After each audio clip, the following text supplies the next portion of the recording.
दंत हमें लगा हुआ दिख रहा है तो उसको हटा देना है। दर्द और बुखार दोनों को कम कर देगी।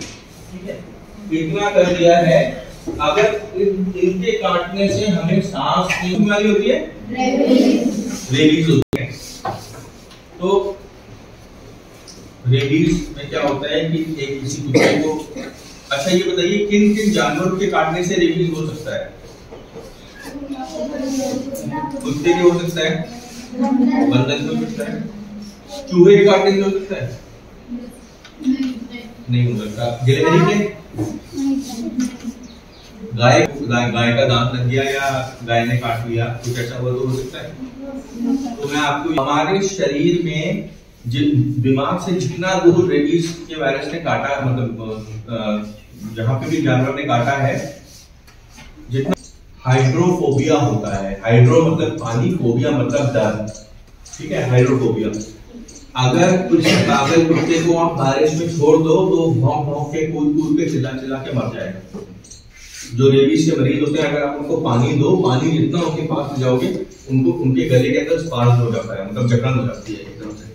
ठीक है, तो पानी से डर लगता है, हाइड्रोफोबिया होता है। जैसे जैसे बीमारी बढ़ती है, फोटोफोबिया, रोशनी से दिक्कत होने लगती है, ऊंची आवाज से, अकोस्टोफोबिया मतलब ऊंची आवाज से दिक्कत होने लगती है। इसलिए रेबीज के मरीजों को अलग करता है, उनके हाथ पैर बांध दिए जाते हैं, उनके कमरों में लाइट कम होती है और बिल्कुल आइसोलेट करके रखा जाता है।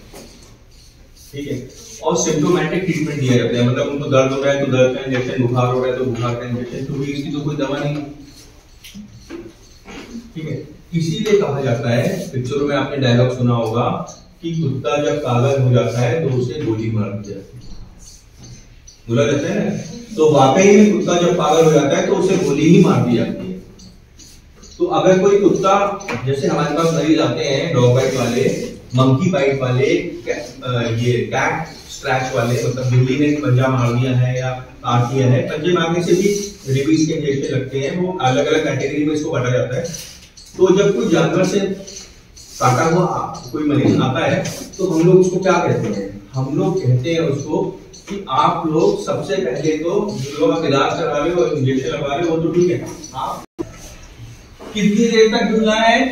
कम से कम 15 quality of soap better the prognosis, मतलब जितना खराब क्वालिटी का साबुन होगा उतना अच्छा इसका रिजल्ट आएगा।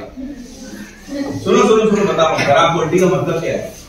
खराब केंद्र में और जितने भी दांत पाए जाते हैं, उन दांत के अंदर क्या होता है, हम लोग जितना पढ़ते हैं, हम लोग आजकल मैंने, और हमारे यहाँ पे ज्यादातर सांप जो है वो जहरीले नहीं होते हैं।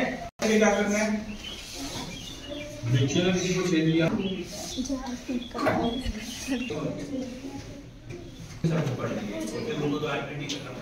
और किसी का कोई क्वेश्चन है? करने के लिए कौन सा ऐसा कोर्स करना, कौन सा कोर्स ज्यादा अच्छा रहता है? नीट का एग्जाम होता है, वीडियो कितना वीडियो बना। एक और चीज मैं आपको बता दूं, चाहे आप एक जो स्टाफ नर्स बनते हैं वो जीएनएम के थ्रू बन सकते हैं, बीएससी नर्सिंग के थ्रू बन सकते हैं, डॉक्टर बनना है तो एमबीबीएस कर सकते हैं, नीट का एग्जाम दे सकते हैं। कोई भी, सबसे पहले तो आपको ये देखना होगा कि कोई भी काम या कोई भी नौकरी या कोई भी काम जो होता है वो छोटा या बड़ा नहीं होता है। ठीक है, ये पूरा इकोसिस्टम चलता है, हर आदमी की अपनी महत्व।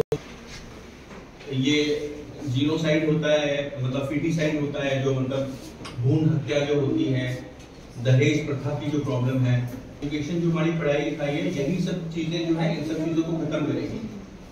महिला सशक्तिकरण जो है, सेक्स रेशो के बारे में आपने सुना होगा, सेक्स रेशो है, ठीक है।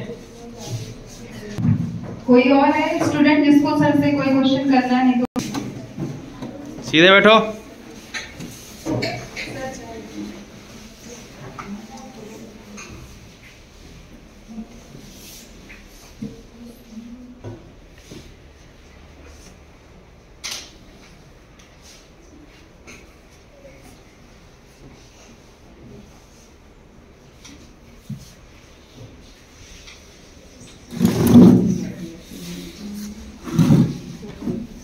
चाय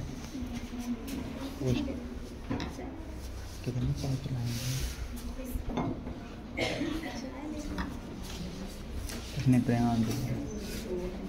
मैम के लिए 2 चाय आती है।